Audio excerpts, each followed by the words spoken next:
듣기 싫죠. 남편이 바람 폈는데 아내분도 이런 부분 고쳐야 됩니다 하면 빡이 치겠죠. 안녕하세요. 마인드 디톡스의 묻지마 캔디입니다. 오늘의 방송 제목은 외도 상담만 받으면 회복이 전부 될까요? 입니다. 구독, 좋아요 눌러주세요.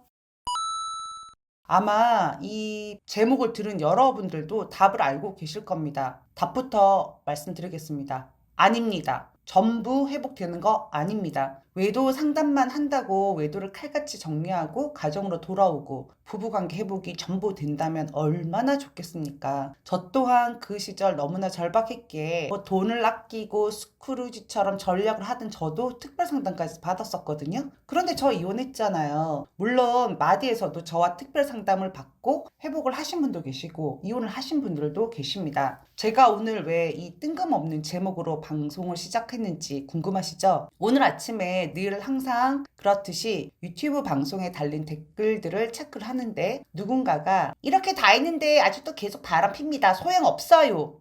라고 적어 놓으셨더라고요. 어제 무슨 빡치는 상황이 있었는지 몇 군데 더 악플을 다셨더라고요. 심지어 그분은 저랑 상담도 받지 않으신 분이신데 저한테 무슨 억하심정이라도 있는 사람처럼 그러셨더라고요. 물론 삭제하고 차단을 했습니다. 외도 상담을 진행하는 이유는 다양합니다. 외도 상담은 초기 대응에 저는 큰 도움을 준다고 생각을 하거든요. 물론 외도 상담이 끝나고 나면 부부 상담도 개별적으로 들어가는 게 저는 더 좋다고 생각합니다. 일정 시간이 지난 다음에. 그 외도 상담 같은 경우는 현재 남편과 상간녀의 불륜의 깊이 정도, 장기적 외도로 진행이 될지 단기적 외도로 끝낼 관계인지, 상간 소송을 진행했을 때 남편의 예상되는 반응 정도, 외도 상황 이전의 남편과 아내의 성향이나 성장 과정 등을 살펴보고 부부 사이의 대화와 둘 사이의 성관계 등도 살펴보고 적 탐닉만을 위한 그냥 섹스 파트너, 즉 그런 외도인지 정서적으로 깊이 엮여서 일상을 나누는 관계인지 등을 파악을 할 수 있습니다. 더불어 유책 배우자의 잘못과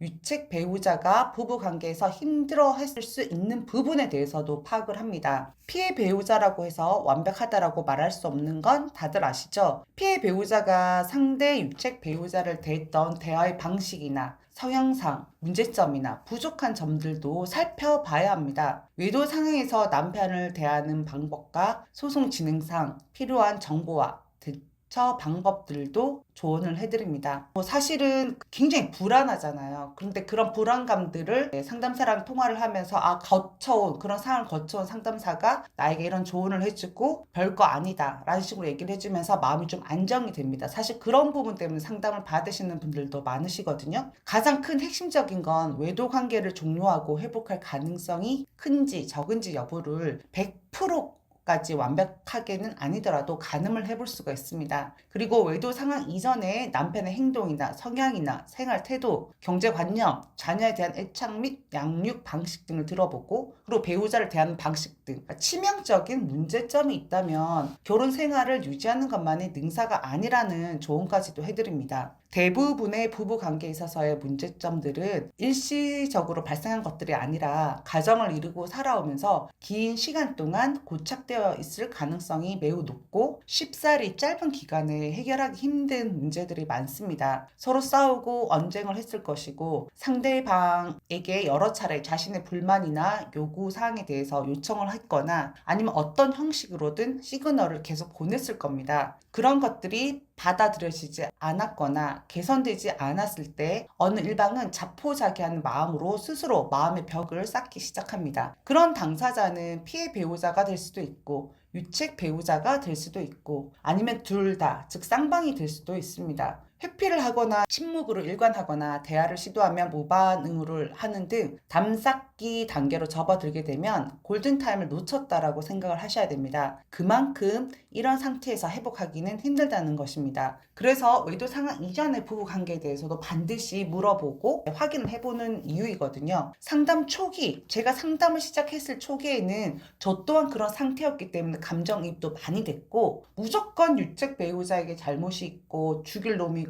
때려 부셔야 된다고 생각했고 우리들은 잘못이 전혀 없다 이런 피셜이었거든요. 억울한 피해자이다 이런 관점에서 방송도 하고 상담을 했었어요. 그때 아내분들 정말 좋아했습니다. 자신들의 심정을 그대로 대변을 해줬고 같이 흥분하고 같이 난리치고 아니 오히려 더 흥분했으니까요. 그런데 연차가 쌓이고 상담 경력이 쌓이면서 그 시절 저에 대한 자아 성찰도 이루어지고 아무리 바람을 핀 유책 배우자의 잘못이 정말로 크긴 크죠. 그렇다 하더라도 부부 사이에 무조건 일방적인 문제만 있는 건 거의 없다라고 생각을 하기 때문에 우리 피해 배우자들도 개선해야 할 부분은 개선을 해 나가야 된다라고 저는 상담을 해드립니다. 듣기 싫죠. 남편이 바람 폈는데 아내분도 이런 부분 고쳐야 됩니다 하면 빡이 치겠죠. 상담받을 때 빡치는 이유는 자신들한테 자신 억울하고 잘못이 없다고 생각하는데 상담사가 어떤 부분 좋게 말해서 좋은 일 바로 직설적으로 하거든요. 그게 상처가 되는 건 저도 압니다. 그런데 그런 부분 쓴소리 또 들어야 발전이 있지 않겠습니까? 오늘 저희 유튜브 밑에 원망하듯이 댓글을 달아주셨던 그분에 대해서는 제가 아는 것이 없어서 단정을 지어서 말을 하면 안 되겠죠. 안 되는 것이지만 혹시나 다른 상담사들 중에 여러 가지 유형이 있잖아요. 정말 지고지순하고 차분하고 부부 상담하듯이 경청해주고 하시는 분들도 계시고 아니면 그냥 건성 영혼 없이 하시는 분들도 계시고 뭐 아니면은 대처하는 방법이나 법적 지식에 대해서 말씀 많이 해주시는 분들도 계시고 아니면 쳐라 박살내라 경고해라 뭐 이렇게만 하라고 하시는 분들도 계신데 무조건 한 가지 방향으로 한다고 남편이 바람을 그만두지는 않습니다. 이게 나의 성향도 맞아야 되고 내담자 성향도 맞아야 되고 배우자의 성향도 잘 맞아야 되고 이런 부분들이 있거든요. 이미 그 이전에 부부 사이 여러 가지 문제들이 산재가 해 있었을 수도 있고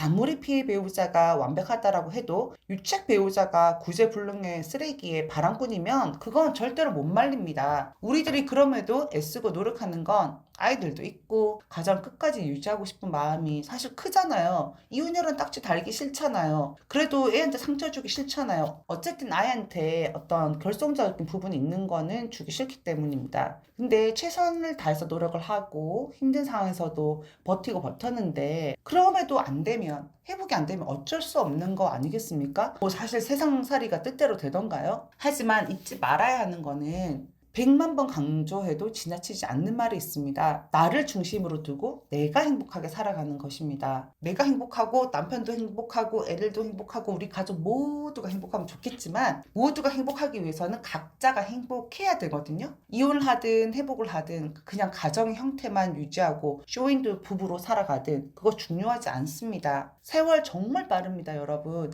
남편은 남이라고 말씀드렸죠. 네, 좀 서글프기도 합니다만 일단 나부터 잘 챙깁시다. 나부터 바로 서고 힘이 나야 에너지가 생겨야 어떤 문제라도 해결을 할 수 있습니다. 요즘 눈이 정말 자주 오는데요. 저 꼬리뼈 금간거 아시죠? 네.